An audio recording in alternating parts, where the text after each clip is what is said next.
Vous voyez la fenêtre? Oui, Très bien. Donc, moi, j'ai mis la messagerie de côté. Comme ça, si quelqu'un veut écrire une remarque ou une question, il peut. Je peux la lire en même temps que je fais le cours. Donc, vous pouvez écrire si vous voulez. Vous pouvez intervenir, parler directement si vous voulez. Euh, on va essayer de faire quand même un petit peu d'interactivité dans cette introduction. Je vais enregistrer. Je vais enregistrer et je vous partagerai juste après. Donc, c'est pas la peine que vous le fassiez. Je vais lancer l'enregistrement.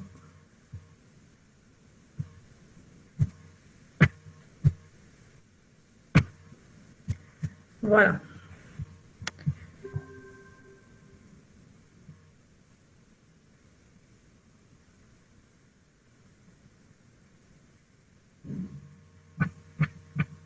Donc, le cours de système multimédia.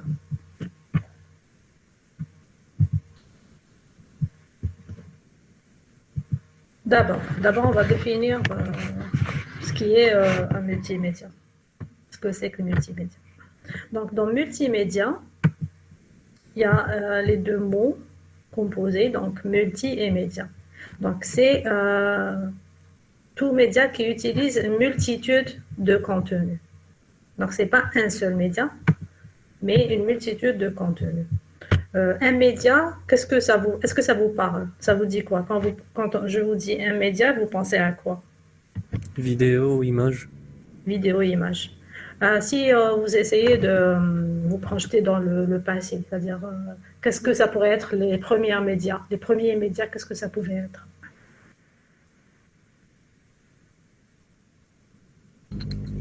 La radio. Oui, radio. Donc c'est de l'audio. Les journaux, ben, le papier, tout ce qui est écrit, le texte, c'est un média. D'accord? Donc, j'accepte encore déjà. Donc, quand je dis texte, audio, vidéo, c'est-à-dire tout ce qui est image, tout ce qui est son, tout ce qui est texte, ça, c'est les données de base du multimédia. Ensuite, bien sûr, ça évolue. On reste pas dans les données de base. La vidéo, c'est une composition d'images et de sons. D'accord? Avec une animation, avec la composante de temps qui agit dessus. D'accord? Donc, c'est cette multitude, ce contenu multiple qui fait les multimédias. OK. Donc, les données multimédia, ce qu'on disait. Texte, audio. Bon, je vais essayer la prochaine fois de vous inviter directement sur Google pour que je n'ai pas à vous accepter à chaque fois. OK, donc texte, audio, graphisme, donc 2D, 3D, ben, tout type de graphisme en fait, tout type d'image, donc données de base. Si on va en évoluant, on arrive aux vidéos. Donc vous pensez directement aux vidéos parce que un petit peu c'est votre génération. Donc c'est une composition de sons et d'images. Le web, donc le web c'est vraiment l'application multimédia par excellence parce qu'on trouve un peu de toutes ces données multimédia à l'intérieur. On peut passer du texte à l'image, à la vidéo, au son et voilà. Euh, je voulais vous introduire d'autres données multimédia qui ne sont pas très, très courantes, qui ne sont pas vraiment de base. Alors, hormis le texte, les images, le son et tout ce qui est composé à partir de ces trois données, il y a ce qu'on appelle aussi l'holographie. Alors, l'holographie, c'est une sorte de projection 3D à ne pas confondre avec les images 3D. Est-ce que vous avez une idée de ce que c'est que l'holographie? un hologramme. Donc, de nos jours, c'est très... oui, de nos jours, c'est très... c'est utilisé. Pourquoi je m'entends?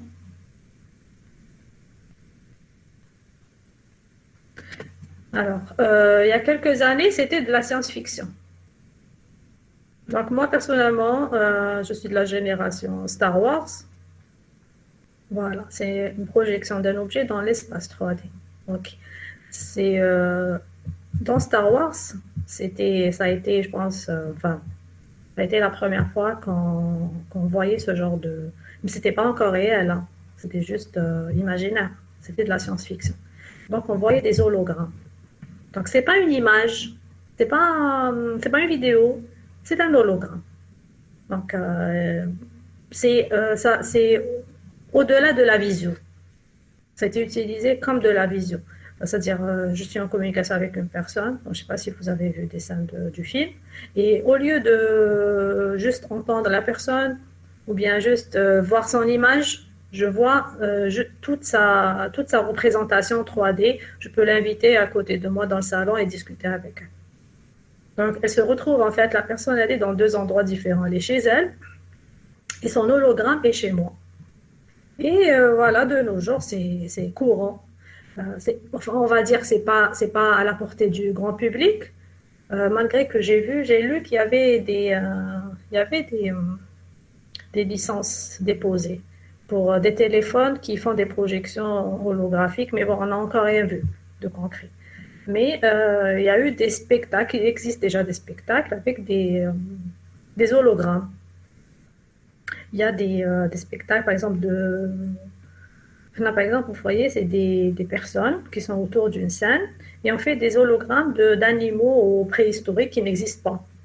Donc, ils créent des objets, des modèles 3D de ces animaux et ils font leur projection 3D au milieu de la scène. Donc, les gens, ils ont l'impression de voir vraiment avec l'animal, mais il n'en est rien. C'est juste une projection. C'est-à-dire, à travers, on peut voir à travers.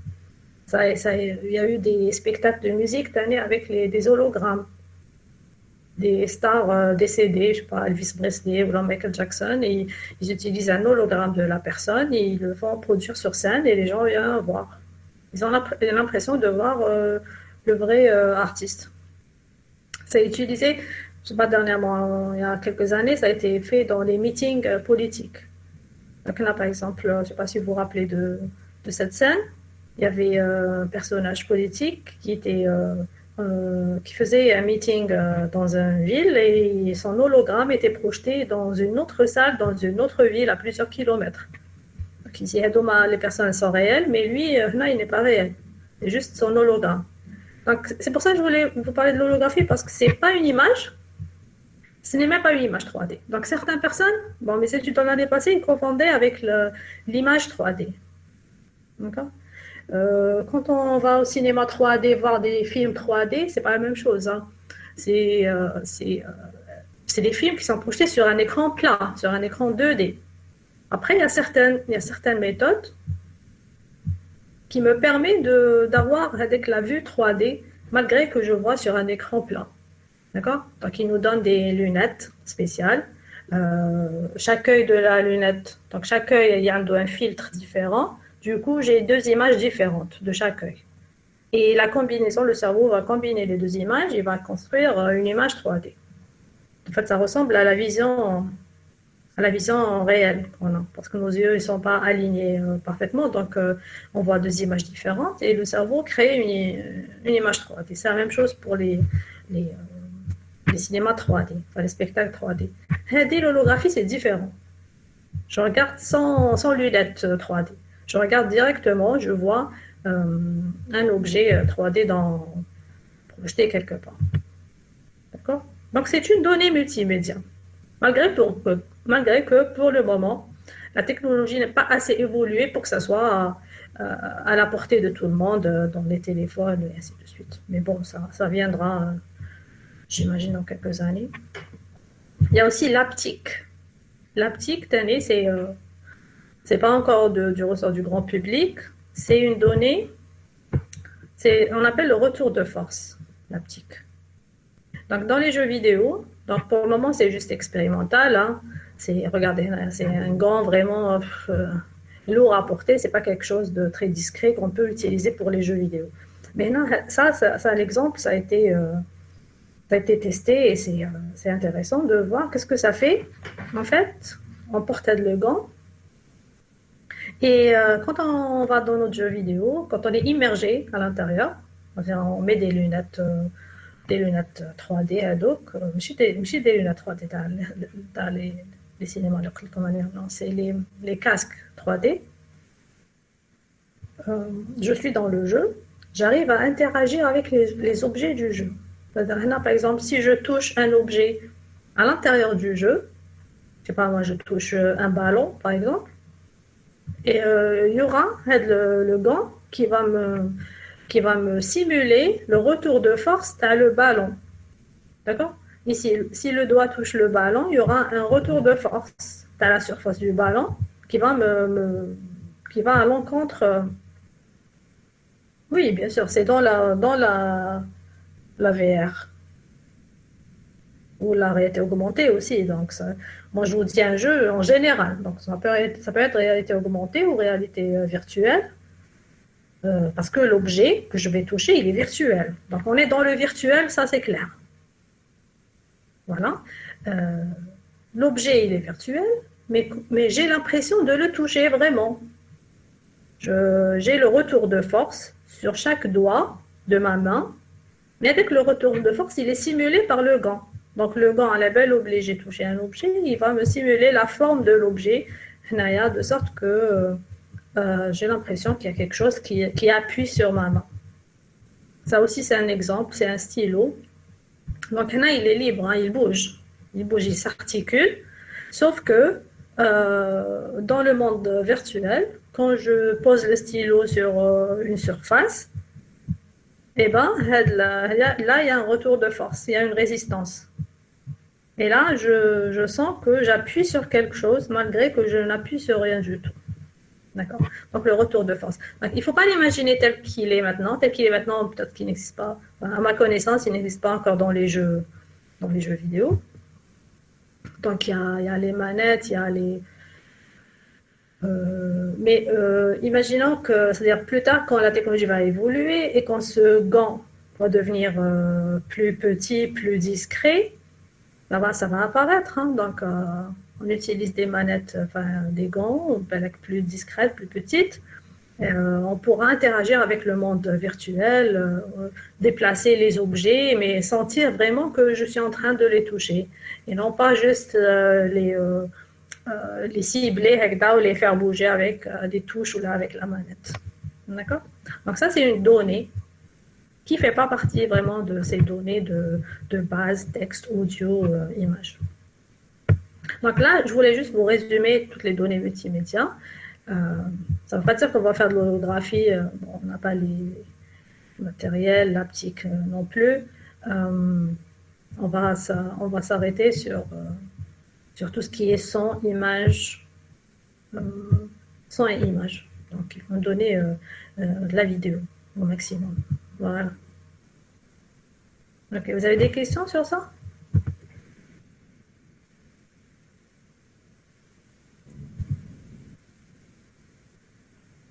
C'est bon. Ok. Alors, l'hypermédia. Donc, il y a aussi la notion d'hypermédia. Ça vous fait penser, j'imagine, à hypertexte. C'est quoi un hypertexte?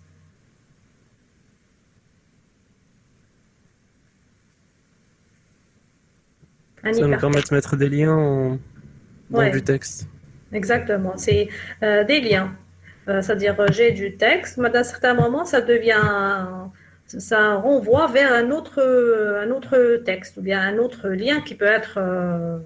hypertexte, c'est un texte qui envoie vers autre chose. Donc, dans le texte, vous trouvez un lien, on voit ça souvent sur Internet, qui envoie vers un autre site ou une autre image ou une autre vidéo ou quelque chose comme ça. D'accord? Par exemple, je lis la définition de quelque chose, d'un objet, et il y a beaucoup de composants. Et chaque composant, c'est un lien vers le site qui va me définir le composant lui-même. Donc, je vais de lien en lien. Donc hypertexte, ok, donc c'est des liens. Hypermédia, c'est plus généralisé. C'est pas de texte en texte, mais c'est de média à média. C'est-à-dire, je suis sur une vidéo, je clique, je suis sur autre chose, et ainsi de suite. D'accord? C'est des liens vers d'autres objets multimédia. Le texte, c'est spécifique sur le texte, mais quand je parle d'hypermédia, ça inclut tout type de données multimédia. Donc, qui dit j'appuie sur un lien et j'obtiens autre chose, dit interaction. D'accord? Donc ici, on aura la notion d'interaction avec l'utilisateur. C'est-à-dire, c'est pas le média que je suis en train de consulter, c'est pas quelque chose que je dois voir de bout en bout, puis c'est tout. Genre un film, une vidéo, pas spécialement un film, une vidéo que je lance et que je dois suivre du début à la fin, sans interruption, sans moyen d'agir sur le contenu. C'est-à-dire, je n'ai pas le moyen d'agir sur le contenu. Ça, il n'y a pas d'interaction. Ça, c'est multimédia linéaire. Linéaire, ça veut dire, j'ai une ligne, je dois suivre l'évolution, tu as le multimédia. Donc, du début jusqu'à la fin de la vidéo, chaque utilisateur va avoir la même chose. Donc, si 100 personnes vont regarder la vidéo, 100 personnes vont avoir exactement la même chose. Aucun d'eux n'a agi sur le contenu, ne peut agir sur le contenu. C'est linéaire. Par contre, dans l'hypermédia, je peux à un certain moment passer à autre chose. Je peux changer... dans les jeux vidéo, chacun agit sur le contenu. Chacun fait avancer son personnage de manière propre à lui. Donc ça, c'est de l'interaction. Le déroulement du multimédia, il se fait selon moi ce que je veux, ce que j'ai commandé. Donc j'utilise mon clavier ou ma manette et je fais ce que je veux, je déplace le personnage comme je veux, j'agis sur l'environnement comme je veux. Ça peut aussi se faire sur Internet. Internet, le web, c'est l'exemple type, comme tout à l'heure. Donc, je ne suis pas obligée de lire ma page web du début à la fin et puis c'est tout. Donc, je peux aller sur une autre page, je peux lancer une vidéo, je peux arrêter, revenir au début, avancer en arrière.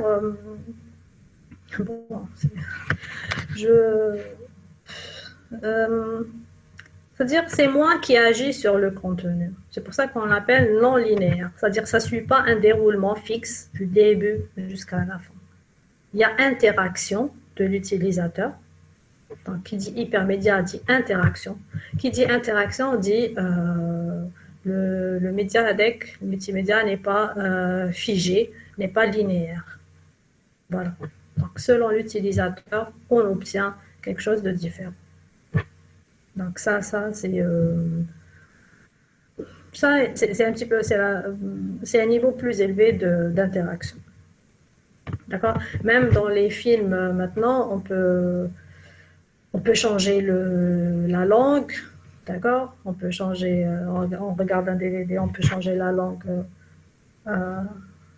le son, on peut changer le son, on peut afficher des données, des métadonnées, d'accord? Alors il y a quand même quelques notions d'interaction. Donc, l'hypermédia, en fait, c'est ça amène l'interaction. Et l'interaction, c'est une chose vraiment importante dans le multimédia. Voilà, donc ça, c'était pour les définitions. Là, je vais vous parler un petit peu de comment ça a émergé, l'évolution des multimédias. En fait, c'est vraiment lié à l'évolution des télécommunications. Il n'y aurait pas eu multimédia sans les télécommunications. Donc, l'évolution de l'informatique a fait qu'il y a eu des réseaux. Alors, qui dit informatique, réseau dit échange d'informations. Donc, échange d'informations, ça peut être des fichiers de configuration, ça peut être des données multimédia dont on parlait tout à l'heure. On va les échanger sur les réseaux. D'accord? Donc, il y a eu la naissance des télécommunications. Et la communication aussi, en parallèle, elle a évolué. Donc, on n'est pas resté sur le journal papier. On n'est pas resté sur les médias écrits. On n'est pas resté sur la radio, les médias auditifs ou l'audiovisuel.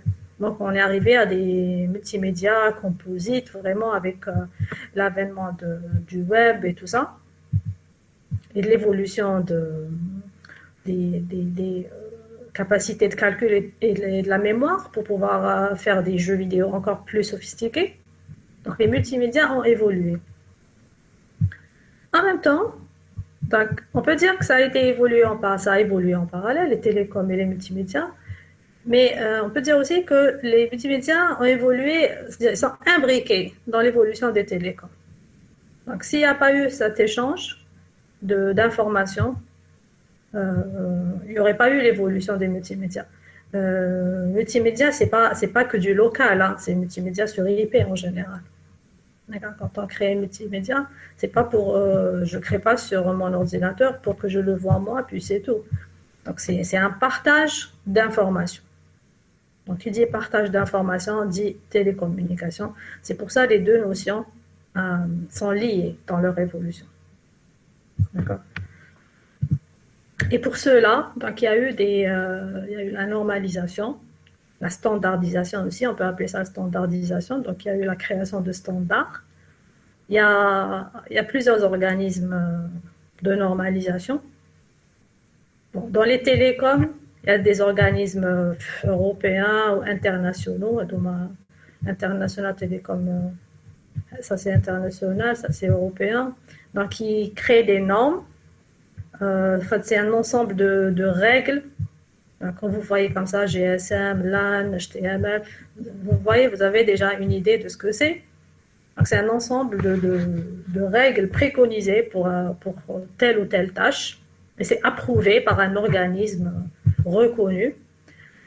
Donc, il y a en multimédia, en fait, il y a beaucoup d'organismes. Beaucoup plus qu'en télécom. Donc, en télécom, les organismes de la télécom. En multimédia, c'est un peu plus vaste. Il y a beaucoup d'organismes. Le Wide World Consortium, c'était HTML, XML, CSS, ainsi de suite. Les I3 ISO, c'est des organismes qui ne font pas que du multimédia. Bon, il faut un petit peu, ils sont un peu dans tous les domaines. Mais bon, j'ai mis ça juste comme exemple. Et ça, c'est important pour avoir des règles de travail, pour créer des contenus multimédia. Par exemple, MPEG, c'est une norme pour la compression de vidéos, d'ailleurs on va voir. Et en fait, il y a certaines normes qui sont basées sur des algorithmes, et ça c'est vraiment notre domaine. Donc c'est ce qu'on va voir dans ce cours en fait.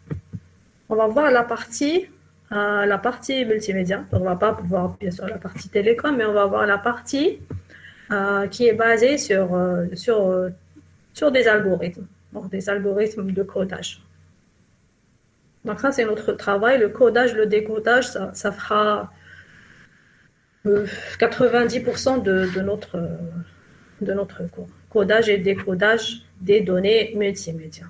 D'accord. Pas que les vidéos, bien sûr, tout type de données. HTML, Smile, ça c'est pour créer du contenu multimédia. Donc c'est des normes qui permettent de créer des applications multimédia. Smile, je sais pas si on aura le temps de le faire en TP, mais j'aimerais bien. Entre parenthèses, je vous parle de ce qu'on va faire en TP. Donc on va utiliser d'abord la programmation. On va faire ce que je vous ai dit. Donc pour ce qui est du codage, code-décode, donc les codecs. On va faire tout ce qui est codec. Et on va aussi essayer de créer des applications multimédia. Donc il y a le processing pour la manipulation d'images et créer des images. Et il y a le Smile qui est un peu plus complet Donc, selon le temps qu'on aura, on verra où est-ce qu'on peut faire. D'accord. Je ne sais pas encore quand est-ce qu'aura l'arrêt des cours. Donc, on verra d'ici là. Alors, des exemples d'applications multimédia.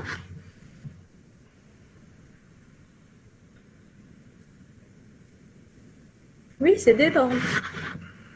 HTML, c'est une norme créée par le W3C. C'est une sorte de... Comme c'est un ensemble de règles. C'est un petit peu un langage parlé par plusieurs personnes. D'accord? HTML, quand il a été défini, l'ensemble de règles TAO a été défini. Donc, une personne, n'importe où dans le monde, elle va utiliser le même HTML. D'accord? C'est un petit peu un langage commun entre un grand nombre d'utilisateurs. OK? HTML en Asie, ou là, un fichier HTML aux États-Unis, moi, je peux le lire en Afrique, hein, je peux le modifier. Donc, c'est un langage normalisé. Donc, c'est une norme. OK? CSS aussi, c'est une norme. Je ne peux pas un permettre, c'est-à-dire je dois suivre les règles établies par l'organisme pour utiliser avec la norme. Je ne peux pas, moi, me permettre de faire n'importe quoi. Un PEG, c'est une norme qui définit comment coder et décoder des vidéos afin de les stocker. Donc, là, je prends une vidéo, je crée une vidéo, je la code en un PEG. Il ne faut pas qu'une autre personne ailleurs dans le monde, n'importe où dans le monde, il faut que je puisse la partager. Donc, ailleurs dans le monde, ils savent comment ça a été codé pour qu'ils puissent la décoder et l'afficher avec la vidéo. D'accord? Donc, moi, je vais la coder. Mais l'intérêt, si les gens ne savent pas comment j'ai fait, ils ne peuvent pas la décoder. Donc, en suivant la même norme, n'importe qui pourra le faire, pourra décoder la vidéo, l'afficher. Donc, ça peut se faire sur n'importe quel terminal sur le monde. Donc, c'est pour ça qu'on appelle ça des normes. C'est des standards. Donc, ils ont été définis par des organismes reconnus, c'est-à-dire que ce n'est pas n'importe qui comme ça. Donc, c'est un organisme reconnu qui définit, qui publie avec le standard. Selon, est-ce que le standard est qu'il est libre de droit ou là il est payant. Donc, s'il est payant, peut-être qu'il ne sera pas utilisé par beaucoup de personnes. Donc, il ne va pas vraiment se répandre partout dans le monde. S'il est libre et qu'il est intéressant aussi, là, il peut reconnaître un succès fulgurant et il va être utilisé partout dans le MP3, par exemple. Qu'est-ce qui peut se passer du MP3? D'accord, c'est une norme de codage de son définie avec des règles précises. Donc, il y a plusieurs versions. D'accord, il y a plusieurs versions et chaque version a la norme taha et n'importe quel lecteur, il travaille en suivant la norme. Même, c'est-à-dire en informatique, comme c'est très très vaste, parce qu'il y a même des normes pour les composants électroniques, des normes pour un langage, c'est un langage formaté. Ça, c'est un algorithme de codage. Donc, chaque norme, elle peut définir une partie de l'informatique. Et pour ce qui est multimédia, donc, il y a les codages qui fait partie, il y a le langage utilisé qui fait partie, il y a plein de facteurs qui agissent pour le multimédia. D'accord. Donc, quand je dis standard, je dis c'est une norme. Oui, ça c'est des exemples d'applications. Le CD, c'est une application multimédia. Donc, je parle des CD, le CD avec audio, parce que avec le type de codage TAO particulier, le son compressé. Le CD, il n'est pas compressé. Un codage, on va le voir aussi. des éditeurs de présentation, donc tout ce qui est PowerPoint. C'est-à-dire que c'est une application multimédia parce que j'utilise du texte, je fais un PowerPoint, j'utilise du texte, des images, des vidéos, je peux même ajouter du son à l'intérieur. Donc ça me donne une application multimédia. Internet, bien sûr, télévision interactive,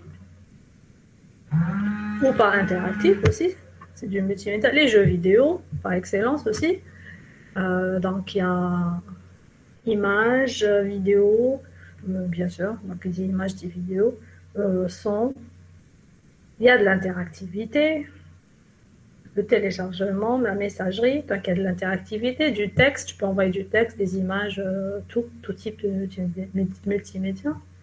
La réalité virtuelle, aussi c'est une application multimédia. Donc la réalité virtuelle, il peut y avoir, c'est la convergence du multimédia. Donc on utilise, enfin les types basiques de multimédia, on les utilise tous. Hein. On utilise les images, le son, on interagit avec. Ça, c'est par exemple, ça c'est un écran en face, c'est un grand écran où l'utilisateur est en face et il voit son avatar sur l'écran. Et il interagit avec lui. Donc l'avatar, il fait ce que fait l'utilisateur. Ça peut être une sorte de miroir. Hein. Il peut appliquer la même chose que fait l'utilisateur. Donc l'utilisateur, il a des capteurs. Enfin, ses mouvements sont capturés. Je ne sais pas si vous avez vu la Kinect. Si vous avez eu l'occasion de jouer avec la Xbox Kinect, en fait, c'est une caméra de profondeur. Elle va détecter les personnes en face. Oui. Donc, elle va détecter la profondeur, elle va détecter les contours de la personne. Il y a des organes de reconnaissance donc, qui chauffent d'un squelette humain, ils chauffent tête, des bras, des jambes. Ils reconnaissent que c'est un être humain. Une fois qu'ils le reconnaissent, ils définissent les points clés, genre la tête, les bras. Il y aura le squelette de la personne. Tout le monde, j'imagine, a vu les images de squelette. Moi, je n'ai pas mis ici le squelette. Ensuite, il suffit que tu bouges et il détecte, il suit les mouvements. Tu as le squelette. Donc, il suit le mouvement des bras, il suit le mouvement du corps en général. Donc, c'est un capteur très facile à mettre en place. Genre, je n'ai pas obligé de m'habiller avec des capteurs de mouvement. C'est un capteur sur les bras, sur les jambes, je mets des capteurs de mouvement. Ils vont me donner quelque chose de beaucoup plus précis encore. Il y a des tenues complètes, ils font des capteurs partout pour avoir vraiment des mouvements détaillés. Mais avec la caméra de profondeur, c'est beaucoup plus simple et malgré que des fois tu perds la position de ta, il suffit tu te remets en face la caméra bien, elle détecte bien les parties du corps et ça reprend. Elle te retrouve et tu peux continuer à jouer. Donc, tu peux définir, toi, qu'est-ce que tu fais, tu définis, tu dis, voilà, si le bras, il bouge vers le haut, voilà ce que l'avatar doit faire. Si je fais ce mouvement avec la tête, voilà, ça sera juste un algorithme. Si je fais ça, voilà ce qu'il arrive. Si je fais ça, voilà ce qu'il arrive. D'accord? Ici, c'est un exemple. Ici, par exemple, regardez, il a un capteur sur la tête. Il a sa position. Il avance avec une manette, il avance dans le jeu. Et avec la position de la tête, les mouvements de la tête, il fait comme si il fait des commandes, de lancer des balles ou de faire quelque chose. Et aussi, on peut interagir avec les mouvements, on peut interagir avec la voix. Donc, il y a des capteurs de voix. Dans la Kinect aussi, il y a des capteurs de voix. Si on dit, il reconnaît la voix, si on dit certains mots, il exécute, ton programme exécute certaines instructions. Tu dis par exemple saute et l'avatar se met à sauter. Alors, tu fais en sorte que dès qu'il y a ce mot-là, voilà, tu fais bouger de telle ou telle manière. Donc, Ça, c'est réalité virtuelle. Ça, c'est réalité virtuelle. J'ai pas mis d'image de réalité augmentée. La réalité augmentée, c'est quand j'ai une image réelle, donc c'est pas virtuel, et je l'augmente avec des objets virtuels. D'accord? Donc, ce que je vois, donc à travers, le meilleur exemple, c'est le jeu des Pokémon, hein. Donc, avec le téléphone, on prend en photo notre environnement, donc c'est des images réelles, et dessus, on va trouver des augmentations virtuelles, c'est-à-dire la réalité augmentée. Donc, ça, c'est la dernière partie AD, c'est quand le multimédia converge vraiment vers autre chose. Et que ça ne reste pas dans le basique. Image, son, image et son. Voilà. Alors, les étapes pour avoir, enfin, les étapes utilisées dans tout le système, hein. Donc, il n'y a pas que la création. Une fois les données multimédia créées, alors une fois les données créées, elles sont sauvegardées. Donc, déjà pour ce qui est de la création, les données multimédia elles peuvent être créées directement sur l'ordinateur, ou bien elles peuvent être scannées, c'est-à-dire numérisées. C'est-à-dire c'est des données qui ne sont pas à la base numérique. Et on scanne et on crée des objets numériques qu'on peut stocker sur l'ordinateur. D'accord? Donc on n'a pas forcément dès le début un objet qu'on crée avec l'ordinateur. Dans les jeux vidéo, bon, ça c'est créé avec l'ordinateur. On peut avoir un personnage, un avatar, d'ailleurs, oui, on scanne une personne et on utilise le modèle 3D Taha comme personnage. D'accord? C'est juste un exemple. Donc, je ne l'ai pas créé à partir de zéro sur ordinateur, mais j'ai scanné un objet, j'ai numérisé un objet. Donc, c'est pas que pour les humains, c'est pour n'importe quoi, hein. Donc, je peux prendre un objet, le numériser. Et on crée une donnée multimédia numérique. Qui dit numérique, ça veut dire que je stocke sur ordinateur.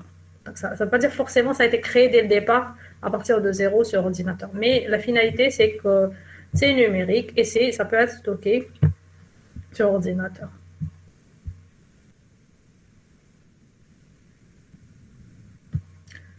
Ensuite, une fois créé, je dois le sauvegarder. Donc, pour sauvegarder mes données, qui dit sauvegarde en multimédia dit compression, automatiquement. Donc, ce que je disais tout à l'heure, le codage, je disais il faut coder les données. Quand je parlais de la norme MPEG, en fait, je code, je compresse. Je ne prends pas ma donnée et je la laisse brute. D'accord? Je ne sais pas, vous n'avez qu'à penser aux CD, donc les CD, les anciens CD, qui contenaient, je ne sais pas combien, quelques chansons, et qui prenaient beaucoup d'espace à dos, qui ne sont pas compressés, ils sont juste codés. Un texte, c'est du son. Alors, si on va vers les images et les vidéos, c'est autre chose. D'accord? Donc, une image. Donc, on va voir bien en détail comment est constituée une image. D'accord? Donc, c'est un ensemble de données. Donc, une seule image est constituée de plusieurs pixels. Donc, c'est des lignes et des colonnes de pixels. Donc, le pixel, c'est quoi? C'est une information de couleur, une valeur de couleur. C'est-à-dire que la valeur de couleur, pour chaque pixel, elle peut être sur un octet, sur 3 octets. D'accord? Elle peut être sur elle peut être sur 4 octets. Et même plus que 4 octets, hein. Alors, je vois, un pixel, il peut être, imaginons une image en niveau de gris. En niveau de gris, ça veut dire noir et blanc. Le pixel, il peut avoir des valeurs entre 0 et 255. Voilà. 0, c'est noir. Et 255, c'est le blanc. Et entre les deux, tu as le gris du plus foncé au plus clair. Donc, 3 bits. 3 bits, c'est un octet, ça suffit.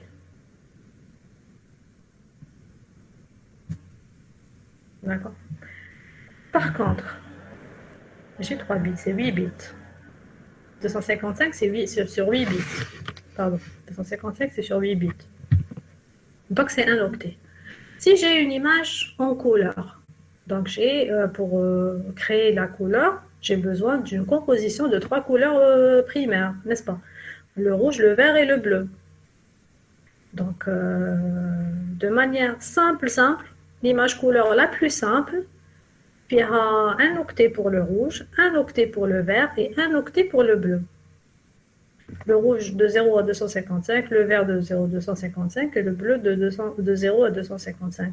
Et la combinaison de ces 3 couleurs, ça me donne une valeur de couleur pour mon pixel. Donc ça, c'est le minimum. Hein. Donc je peux coder la couleur sur 2 octets, 3 octets, mais j'ai un seul octet pour avoir plus de couleurs. Plus j'ai de l'espace, plus j'ai des couleurs. Donc plus j'ai des images réalistes avec des couleurs réelles. Alors quand est-ce que j'ai besoin de vraiment beaucoup de couleurs? Quel type d'image?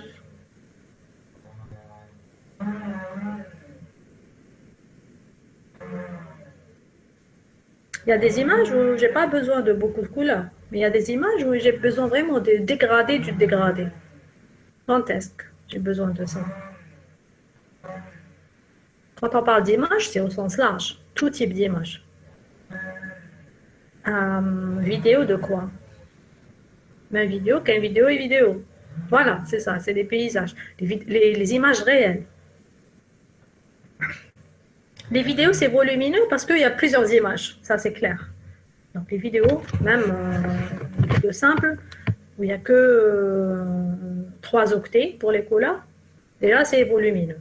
Mais imaginons que c'est des photos que je prends à l'extérieur. Il y a des arbres, il y a le ciel, il y a le paysage. Donc les paysages feront beaucoup plus de couleurs que l'ensemble de frames. Donc ça, c'est la vidéo. Donc les paysages nécessitent beaucoup plus de couleurs que des images que je crée avec l'ordinateur, que je colorie avec les couleurs liées à l'ordinateur. Hein, d'accord? Donc c'est des couleurs uniformes, enfin ça dépend après. Voilà, c'est des couleurs uniformes que j'utilise, donc pas beaucoup de dégradés faits. Hein. Mais si tu prends un arbre, prends la photo d'un arbre, il n'y a pas qu'un seul vert, l'arbre avec. Il y en a des centaines de nuances de vert. Surtout avec les détails de l'arbre, des feuilles de l'arbre et ainsi de suite. Donc, déjà, on différencie entre les images de paysage, les images réelles et les images de synthèse. Déjà, on peut différencier entre les deux. Ça ne nécessite pas la même quantité de couleurs. Donc, du coup, ça ne nécessite pas le même espace mémoire. Donc, aussi, ça n'utilise pas le même type de compression. D'accord? Bon, ça, on va le voir, compression ou codage. Hein. Donc ça, on va le voir en détail. Je voulais justement vous dire la nécessité de la compression. Donc, pourquoi?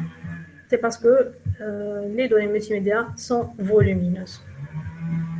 Donc, si on prend une image avec les couleurs et tout ça, c'est volumineux.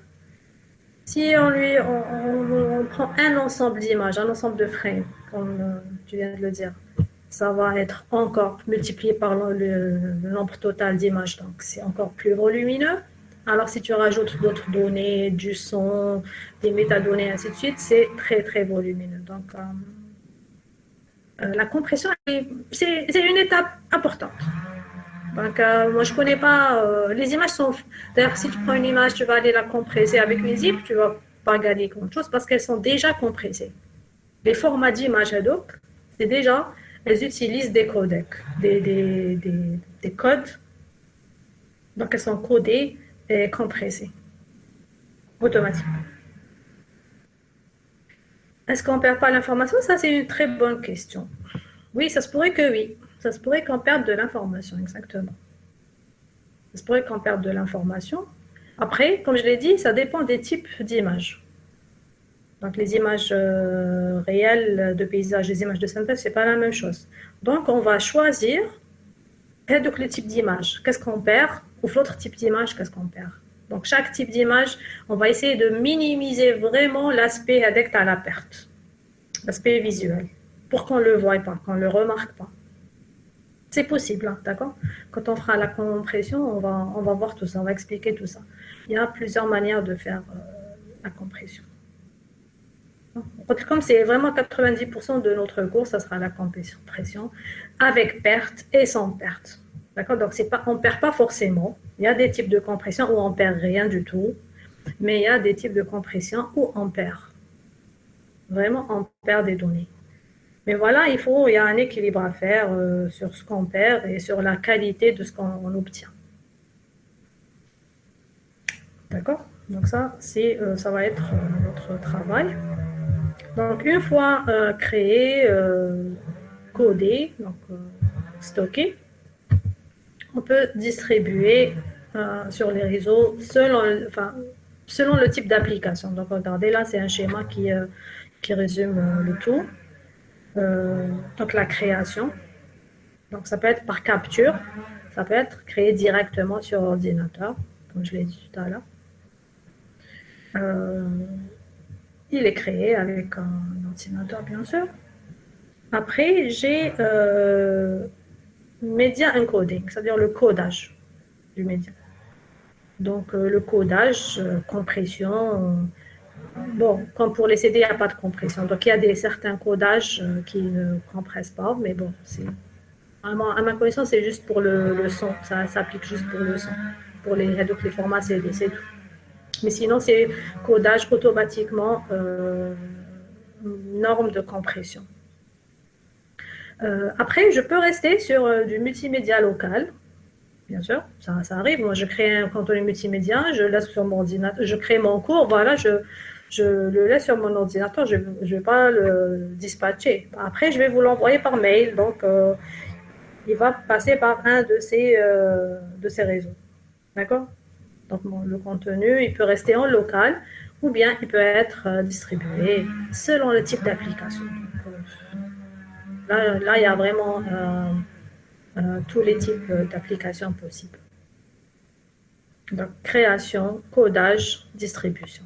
Donc, ça, c'est les étapes du multimédia. Les défis. Première chose, les données volumineuses. On en a parlé. Donc, il faut juste compresser. Deuxième point, le temps réel. Voilà. Quand je code ma vidéo, par exemple, elle est codée, voilà, elle est distribuée sur le réseau, elle arrive sur un écran quelque part ailleurs, je crois, et il faut la décoder pour la visualiser. Donc, le décodage de la vidéo, il peut y avoir un délai. D'accord? Donc, après, j'attends, je ne sais pas, quelques secondes pour l'affichage, ce n'est pas un problème. Ça arrive. D'accord? J'attends quelques secondes, j'arrive à... ça peut ne pas être en temps réel. Le téléchargement, ça peut prendre du temps. Après, il y a le décodage, et ainsi de suite. Ok, ça peut... Mais il y a certaines applications où il faut vraiment... C'est un défi de les faire décoder en temps réel. D'accord? Pour les vidéos ou bien pour les jeux vidéo, par exemple, ok, je fais bouger les personnages, j'obtiens des images. Donc, forcément, à chaque étape, j'obtiens une image différente. Le rendu de l'image indexée ne s'affiche pas vraiment en temps réel. S'il y a quelques millisecondes ou quelques secondes de décalage, limite, peut-être je peux ne pas m'en rendre compte. Ça peut arriver, même si ce n'est pas le cas, ça ne me gêne pas vraiment. Ça peut ne pas me gêner beaucoup. Ça dépend après des jeux, ça dépend du niveau, tu as le joueur, et ainsi de suite. Bon, c'est autre chose. Mais il y a des applications multimédia où il faut avoir du répondant en temps réel. Hein, c'est-à-dire, c'est obligatoire. Sinon, on risque de faire des erreurs graves. Moi, je pense toujours à l'exemple des avions. Donc, ils ont des applications multimédia. C'est pas comme les anciens appareils, hein, où ils avaient juste une jauge avec, je sais pas, qui vous indique, avec l'aiguille qui vous indique la position, le nord, l'est, l'ouest, et ainsi de suite. Maintenant, c'est des écrans avec des images, d'accord? Donc, l'information, il faut qu'elle soit affichée en temps réel. Si l'information n'est pas affichée en temps réel, on risque de faire une erreur. Et quand on est sur avion, l'erreur, elle peut être fatale. D'accord? Donc, là, l'aspect de temps réel, il est important.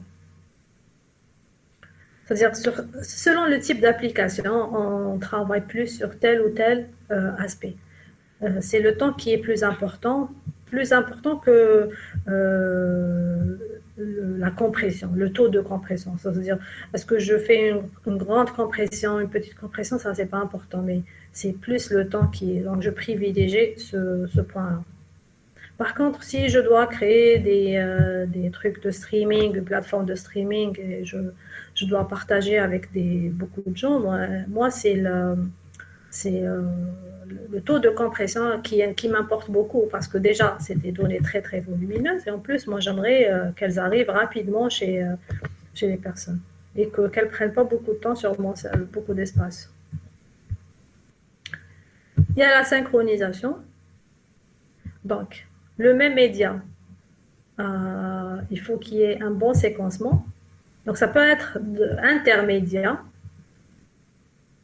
c'est-à-dire entre plusieurs médias, ou bien intramédia, c'est-à-dire dans le même média, il faut qu'il y ait le bon séquencement. C'est-à-dire dans le même média, je ne sais pas, il y a tel son, ensuite telle vidéo, ensuite un autre son. Donc il faut il faut que le premier son soit décodé, affiché, ensuite la suite qui soit décodée, affichée. C'est-à-dire qu'il faut juste une synchronisation, mais j'envoie les données. Bon, bah, celui qui est décodé, affiché en premier, alors que c'est pas forcément ce que je veux voir en premier. Donc il faut synchroniser entre. Bon, il y a des protocoles de synchronisation pour ça. C'est pas. D'accord. Et intermédiaire, donc il peut y avoir plusieurs médias. L'exemple, d'ailleurs, le même média, c'est les vidéos. Et donc il ne faut pas que le son et l'image soient décalés. Il faut vraiment que le son arrive au même moment que l'image. Alors que le codage dans le son, le codage dans l'image n'est pas pareil. D'accord? Donc, dans une vidéo, il y a ce qu'on appelle des formats conteneurs. Le conteneur, il englobe la compression d'image, la compression d'image ou de vidéo. Quand je dis image, je parle de la vidéo. Et la compression du son, plus d'autres données. Donc, tout ça, c'est le format conteneur. Après, quand on veut décoder, il y a une synchronisation à faire entre les différents médias à l'intérieur. Donc, pour pallier à ce problème de synchronisation, c'est des protocoles de synchronisation. Donc, c'est obligé de passer par là. Pour ce qui est du temps réel, donc ça, c'est le codec. Donc, c'est l'algorithme de codage-décodage qui est utilisé où on doit privilégier la rapidité et non pas le gain d'espace. D'accord? Donc, quand j'ai dit codec, je dis code, je dis compression. Mais on privilégie un codec qui s'exécute rapidement plus que le résultat, c'est-à-dire en termes d'espace gagné. D'accord? Donc, encore une fois, selon l'application souhaitée. Voilà, je termine avec le plan du cours. Donc, compression de données. Donc, ici, quand je dis compression de données, c'est tout type de données. Ben, je ne précise pas ni image, ni son, ni vidéo, ni texte. Donc, c'est tout ça, en fait. Ça peut être fait pour le texte, pour l'image, pour le son, pour tout. Donc, c'est une compression de tout type de données numériques. Donc, une suite de 0 et de 1, quel que soit ce qu'elle représente, et des méthodes de base qui permettent de la compresser. Les méthodes de base, elles ne sont pas vraiment appropriées, par exemple, pour les vidéos. Parce que là, on ne considère pas que c'est une vidéo, on considère que c'est une suite de 0 et de 1. Donc, on ne va pas compresser assez. Mais les méthodes de base, elles peuvent compléter des méthodes dédiées. Donc, quand je dis méthode dédiée, ça veut dire méthode dédiée à la compression d'images. Les images réelles, ont leur méthode dédiée, les images de paysage, les images de synthèse, parce qu'elles ne sont pas faites de la même manière, mais ça couche le même espace mémoire. Et le contenu n'est pas pareil aussi. La vidéo, c'est-à-dire, c'est une vidéo aussi, mais je ne suis pas obligée de la considérer juste comme des images. Je peux exploiter le facteur temps. Donc, quand j'exploite le facteur temps, je gagne aussi. Je peux gagner sur cet aspect-là. Pas sur le fait seulement que c'est des images. Ok, c'est des images, mais c'est des images qui passent dans le temps et qui se ressemblent un petit peu, une image après l'autre, elles se ressemblent. Donc, j'exploite la caractéristique. Donc, du coup, j'ai une compression dédiée aux vidéos, une compression dédiée aux images de paysage, une compression dédiée aux images de synthèse, des petites images qui sont dédiées aux pages web. D'accord ? De la compression dédiée au son. Donc, on va exploiter le fait que c'est du son. On va exploiter les caractéristiques même de l'être humain, des yeux, du regard de l'être humain, de la vue humaine et de l'ouïe humaine.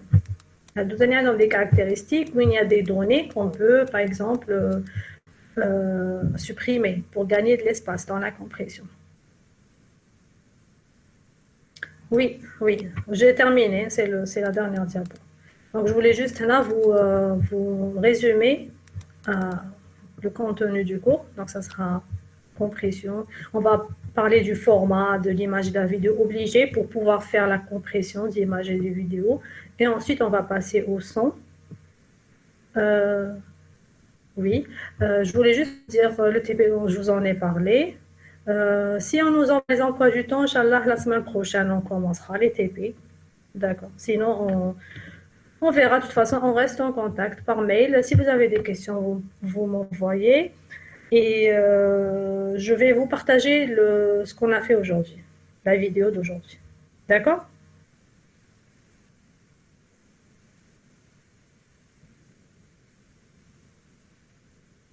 D'accord, merci. Merci, à la semaine prochaine, Inch'Allah. Merci, madame. Merci, au revoir.